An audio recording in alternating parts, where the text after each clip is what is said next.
하나님 말씀 함께 보도록 하겠습니다. 오늘 우리가 함께 나눌 하나님 말씀은 요한복음 13장 34절 35절 말씀입니다.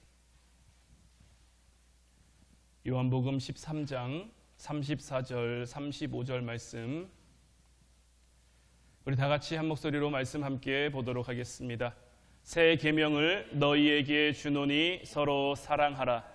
내가 너희를 사랑한 것 같이 너희도 서로 사랑하라. 너희가 서로 사랑하면 이로써 모든 사람이 너희가 내 제자인 줄 알리라. 아멘. 오늘 이 시간에는 사랑은 결국 영적인 문제다라는 제목 가지고 우리가 함께 말씀 나눌 때에 하나님의 크신 은혜가 여러분들 가운데 충만히 임하기를 주님의 이름으로 축원해 드립니다. 우리가 지난 수요일 날 결론적으로 함께 나눴었던 말씀인데요, 베드로전서 4장 7절 8절 말씀, 만물의 마지막이 가까이 왔으니 그러므로 너희는 정신을 차리고 근신하여 기도하라. 무엇보다도 뜨겁게 서로 사랑할지니 사랑은 허다한 죄를 덮느니라. 우리는 결코 이 말씀을 간과해서는 안 됩니다. 그리스도께서 먼저 우리의 허다한 허물을 덮어주시는 그 십자가 사랑의 은혜를 우리로 건져주셨기 때문에 그 은혜의 감격이 우리 안에서 용솟음 친다면, 우리 안에서 나온다면 그 감격으로 인해서 우리도 무엇보다도 뜨겁게 사랑하며 그 사랑으로 인해 허다한 죄를, 허다한 허물을 덮을 수가 있게 되는 거예요. 그러니까 이런 맥락에서 보면요, 교회와 가정이 하나님이 만드시고 하나님이 세우신 그 공동체라는 정의는 결국 사랑의 문제다라는 거죠. 성경을 보면요, 요한복음, 요한 1, 2, 3서 그리고 요한계시록은 사도 요한이 기록한 책입니다.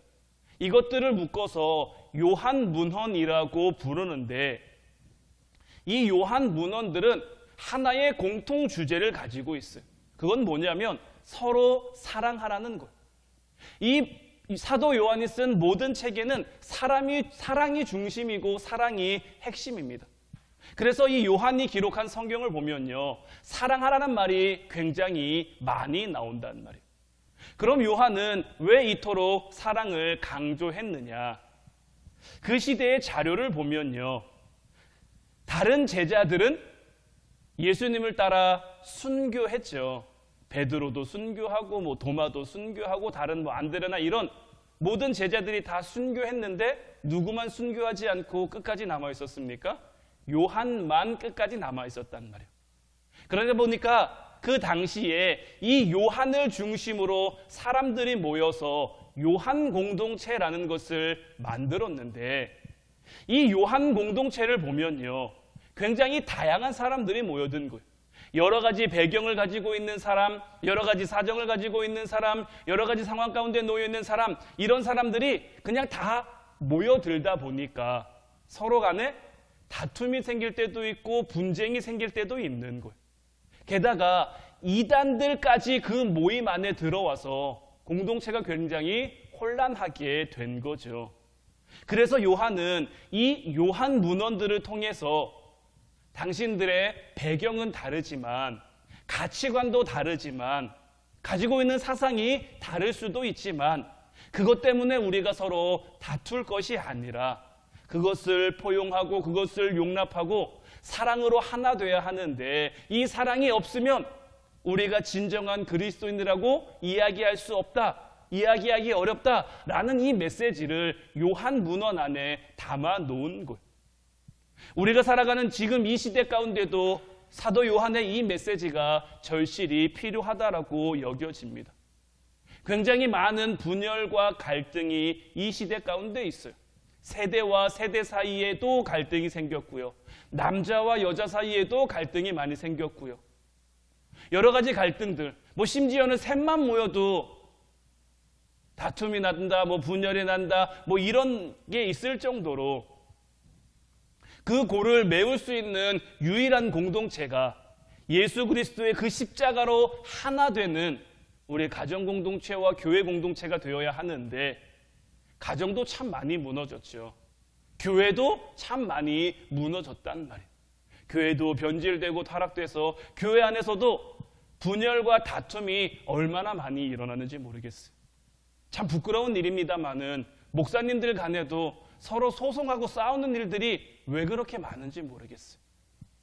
사랑을 이야기하는데, 사랑을 선포하는데 그 사랑을 정말 삶으로 실천하지 못하는 모습들, 물론 그분들도 그분들 나름대로의 어떤 사정이 있으시겠지만 그래도 겉으로 보여지는 모습에서 안타까움을 감출 수는 없는 거죠. 테레사 수녀가 노벨 평화상을 받을 때 사람들이 이 테레사 수녀에게 이런 질문을 했다고요. 세계 평화를 위해 우리가 무엇을 해야 됩니까? 그러니까 이 테레사 수녀가 뭐라고 대답을 했냐면, 당신이 세계 평화를 위해 무엇을 할 수 있겠습니까? 당신이 세계 평화를 위해 무엇을 하려고 하기보다 그냥 조용히 집에 가서 당신의 가족을 사랑하십시오라고 대답을 했다라는 거죠. 저 역시 같은 맥락에서 한국교회가 참 많이 어려운데, 이 한국교회가 회복되기 위해서 우리가 무엇을 해야 됩니까? 라고 누군가 저에게 묻는다면, 우리가 한국교회 회복을 위해서 나 한 사람의 힘으로, 나 한 사람으로 무엇을 할 수 있겠습니까? 그저 우리에게 맡겨진 그 삶의 자리에서 내가 사랑할 수 있는 사람들을 사랑하며 살아가야 되지 않겠습니까? 라고 대답을 하고 싶은 거죠. 오늘 이 땅에 어떤 모든 교회가 그리스도의 사랑으로 회복된다면, 이 땅의 모든 가정들이 그리스도의 사랑을 덧입게 된다면, 그래서 하나님이 만드신 그 공동체로서의 그 기능이 회복된다면 한국교회가 살아나고 우리의 가정이 다시금 살아나는 놀라운 기적이 만들어질 줄 믿어요. 이처럼 우리 교회도 그렇고요, 가정도 그렇고요. 이 사랑이라는 것이 무엇보다 중요한데, 하나님이 만드신 그 공동체로서의 본질을 회복하기 위해서는 반드시 사랑이 있어야 되는데, 이 사랑이라는 것은 오늘 우리가 본 말씀 제목처럼 결국인 영적인 문제다라는 것을 우리는 깨달을 수 있어야 되는 거예요. 창세기 4장 5절 말씀 보면요, 가인과 그의 재물은 받지 아니하신지라 가인이 몹시 분하여 안색이 변했다라고 기록되어 있는데, 자, 여기서 가인이 안색이 변할 정도로 분하게 된 것은 동생 아벨 때문입니까? 아니면 재물을 받지 않은 하나님 때문입니까? 지금 가인의 안색이 변했잖아요. 왜 안색이 변했습니까? 동생 때문에 변했습니까? 하나님 때문에 변했습니까? 하나님 때문에 변했단 말이에요. 하나님을 향해서 지금 가인이 몹시 분하고 안색이 변할 만큼 화가 났어요. 그런데 그 화가 어디로 튑니까? 동생 아벨에게로 튄 거예요. 가인이 동생을 죽였는데요, 가인이 동생을 죽인 그 이유를 보면요, 그 원인을 보면요, 동생 아벨과의 갈등, 동생 아벨과의 문제 때문이 아니라 하나님과의 관계에 문제가 생긴 거예요. 하나님과의 관계에 문제가 생겼기 때문에 동생 아벨을 죽이게 된 거예요. 혹시 여러분들도 누군가 미운 사람이 있습니까? 얼굴만 떠올려도 그냥 속상할 정도로 좀 그런 분들이 여러분들에게도 있으십니까? 누군가 정말 내가 너무 미워서 못 견디겠으면 그 사람과의 관계를 점검하기 전에 우리도 하나님과의 관계를 먼저 점검할 수 있어야 되는 거예요. 하나님과 지금 내 관계가 문제가 있는지 없는지, 혹은 우리도 가인처럼 하나님과의 문제, 하나님과 관계에 어떤 어려움이 생겼는데 그 불똥을 다른 사람들에게로 튀게 하고 있는 건지 모르는 거예요. 요한에서 3장 16절 말씀을 우리가 지난 수요일날 봤던 말씀인데, 표준 세번역 버전으로 보면 그리스도께서 우리를 위하여 자기 목숨을 버리셨습니다. 이것으로 우리가 사랑을 알게 되었습니다. 그러므로 우리도 형제 자매를 위하여 목숨을 버리는 것이 마땅합니다. 흔히 3단 논법이라고 하죠. 그 논리를 가지고 지금 사도 요한이 이야기를 하고 있는 거예요. 그리스도께서 우리를 위해서 자기 목숨을 버리신 거예요. 이것을 아는, 이것을 깨달은, 내가 그리스도의 사랑을 경험하고 내가 십자가를 이해하고 내 모든 허물을 덮어주신 그 주님의 십자가 사랑을 내가 경험하면 이것으로 사랑을 알게 되는 거예요. 사랑은 어떤 이론적인 부분이 아닙니다. 사랑은 어떤 지식적인 부분이 아니에요. 우리가 예수 그리스도의 그 십자가를 통해 그 십자가 사랑, 십자가 헌신을 우리가 알게 됐을 때, 깨닫게 됐을 때 그 사랑을 알게 되는 것이고요. 그 사랑이라고 하는 것은 어떤 이론적인 지식으로 알게 됨으로 끝나는 것이 아니라 우리도 다른 이들을 위해서 목숨을 버리는 그 사랑. 지금 당장은 자신 없을 수도 있어요. 지금 당장은 못할 것처럼 여겨질 수도 있어요. 하지만 그 때가 오면 예수님의 제자들 중에 나는 순교하겠습니다. 물론 예수님 앞에서는 그렇게 다 얘기했지만 예수님이 예수님이 잡히시던 그날 밤 다 뿔뿔이 도망하잖아요. 그러나 그들도 하나님의 손길에 붙들려 하나님의 진정한 그 사랑, 예수 그리스도의 진정한 그 십자가의 사랑을 알게 됐을 때 그들에게 맡겨진 그 삶의 자리, 그것이 그들에게 맡겨진 길이라면 그들이 묵묵히 걸어가게 되는 것처럼 우리에게도 마찬가지인 것. 물론 그 길에 대한 갈등은 있죠. 사도행전 9장 10절로 11절 말씀 보면 그때의 다메섹에 아나니아라 하는 제자가 있더니 주께서 환상 중에 불러 이르시되 아나니아야 하시거늘 대답하되 주여 내가 여기 있나이다 하니 주께서 이르시되 일어나 직가라 하는 거리로 가서 유다의 집에서 5사람 사울이라 하는 사람을 찾으라 그가 기도하는 중이니라. 우리가 얼마 전에도 함께 나눴었던 말씀인데 자, 하나님께서 지금 아나니아에게 요구하시는 것이 무엇입니까? 사울에게 가라는 거죠.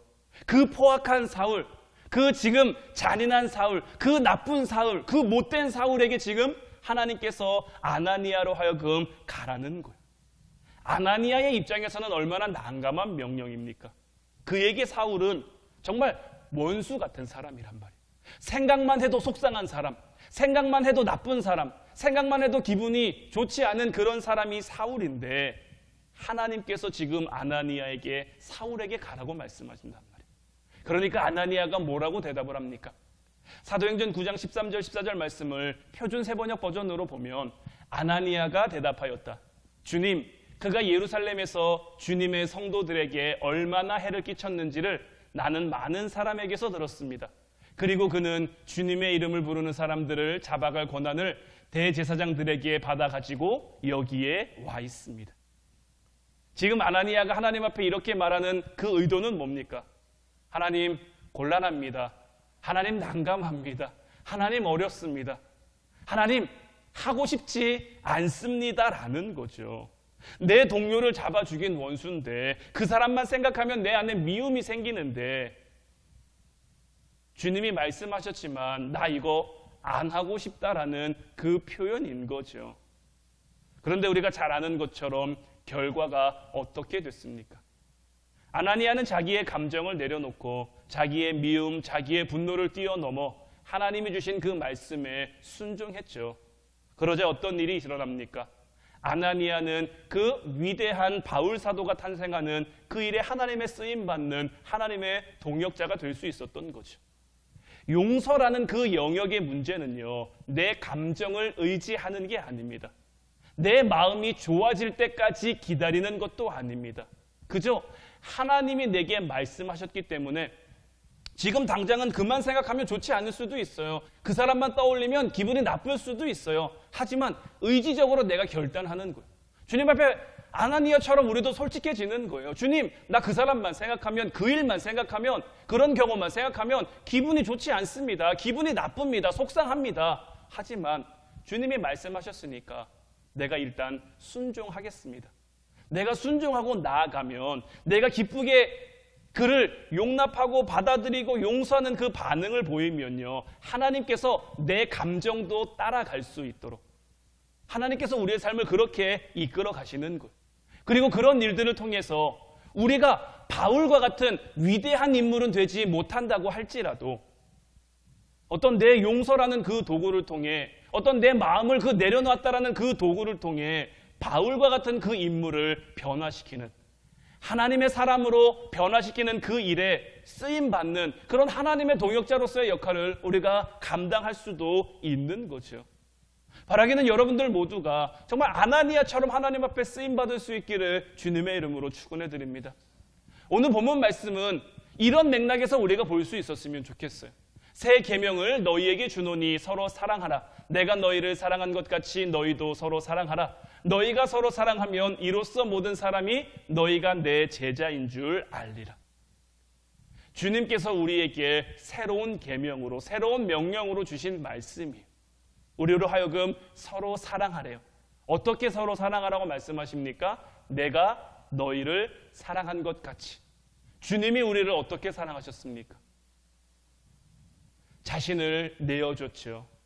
이 땅에 안 오셔도 되는데 우리 때문에 오셨잖아요. 나 때문에 왔잖아요. 나 때문에 와서 걷지 않아도 될 길을 걸으셨어요. 당하지 않아도 될 고난을 당하셨어요. 받지 않아도 될 그 순환을 당하셨어요. 이 모든 것들을 나를 사랑하시기 때문에 이제 그 사랑이 우리에게 있기를 주님이 바란단 말이에요. 그리고 우리가 이렇게 사랑하며 살아가야 모든 사람이 우리가 주님을 따라 살아간다는 것을 알게 된다라는 것.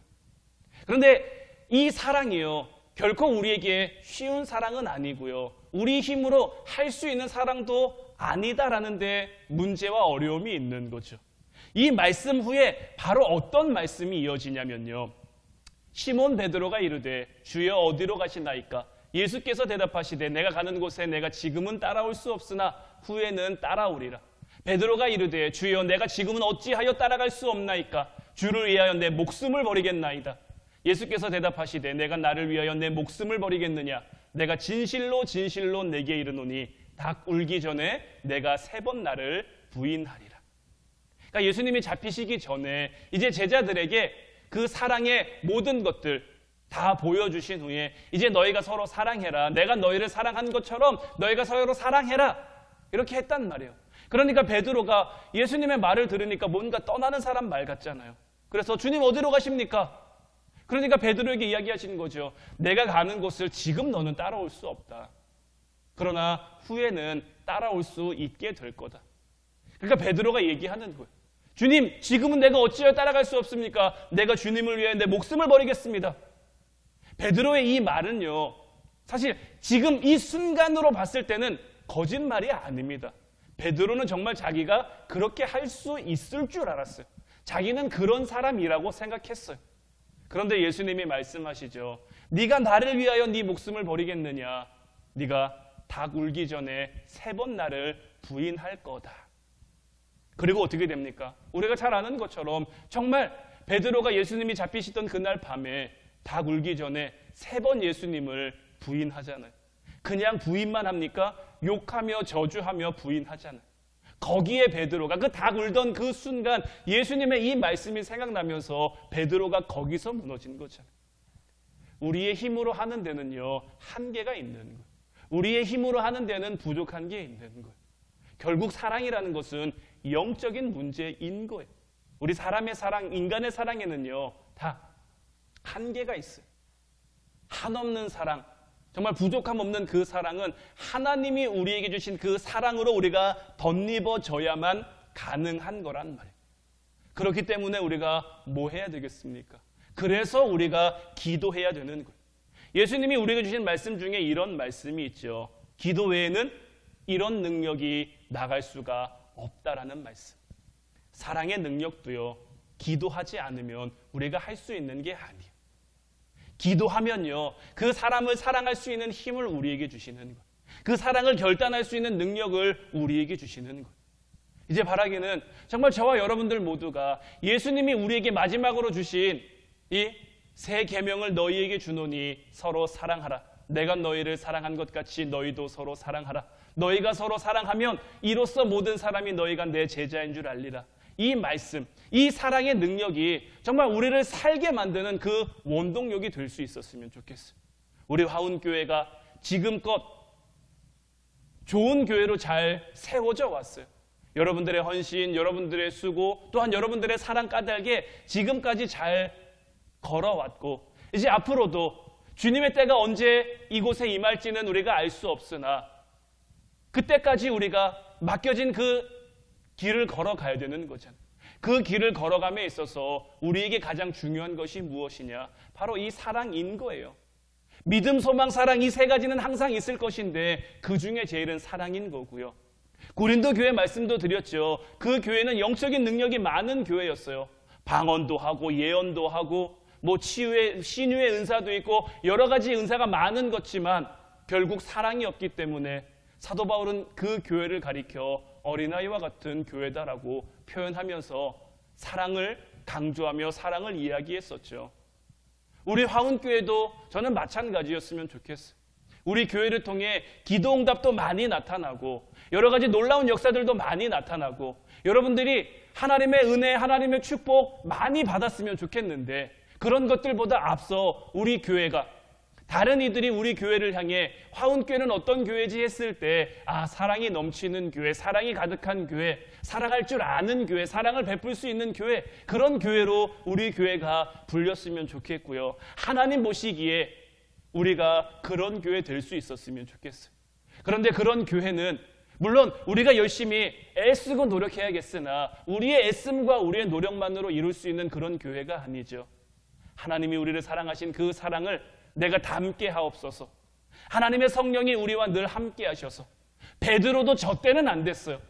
베드로도 저 때는 할 수 없었어요. 하지만 언제 할 수 있었습니까?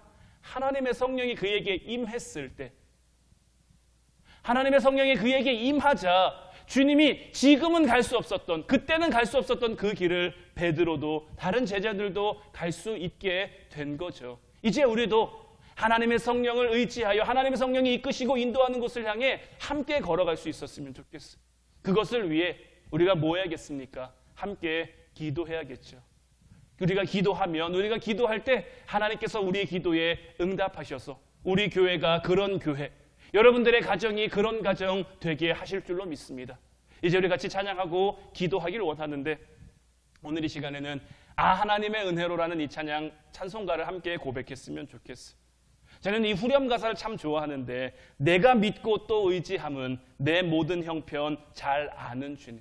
지금 우리가 어떤 처지에 있는지 어떤 상황 가운데 있는지 내가 지금 사랑할 만한지 아니면 사랑하지 못할 만한지 누구보다 우리에 대해서 잘 아시는 주님인 거예요.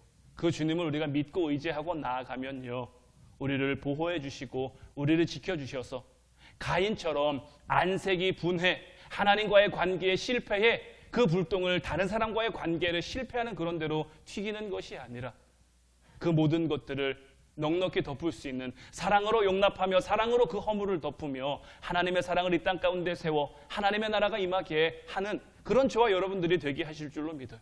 우리 같이 찬양하고 함께 기도하도록 하겠습니다.